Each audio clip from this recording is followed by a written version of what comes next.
घरची पण आता आहे ना मधुकर ओम म्हणतच नाही ते ओके. मधुकर. आणि आत्ता आम्ही एपिसोड वगैरे करतो ना, तर शूट वगैरे करताना कोण एकमेकाच्या ओरिजिनल नावाने हाकच मारत नाही. काय असेल ते कॅरेक्टरनुसारच हाका मारतो. आणि वा. त्यामुळं जर आता ह्याला जर रुद्र म्हणलं ना, मग ते कसं तरी वेगळंच वाटतं. मग परत रुद्र म्हणलं की मग कसं तरी वेगळं वाटतं. मग परत त्याला मग इक्या म्हणायचं. इक्या म्हटलं की हां बरं वाटतंय.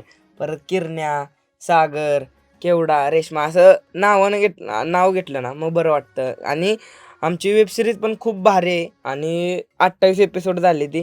8वीचे 25 एपिसोड झाले.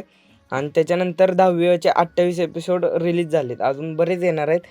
आणि खरंच 10वीमध्ये काम करताना ना खूप भारी वाटतंय. पहिलं 8वीला म्हणजे 1-2 शेड्यूलला जरा भीती वाटायची. सगळी नवीन होती. फक्त ओळखीचं कोण ह्यो किरण, ही रेश्मा, आम्ही दोघं-तिघं ओळखीत होतो. आणि बाकीची सगळी नवीन. काम कसं यांच्यावर करायचं, काय बोलणं वगैरे. त्यामुळं परत नंतर जसा बॉन्ड वगैरे झाला आमचा चांगला, मग परत नंतर मज्जा येते. आणि आता 10वीमध्ये तर इतकी मज्जा करतो ना आम्ही, फुल मज्जा.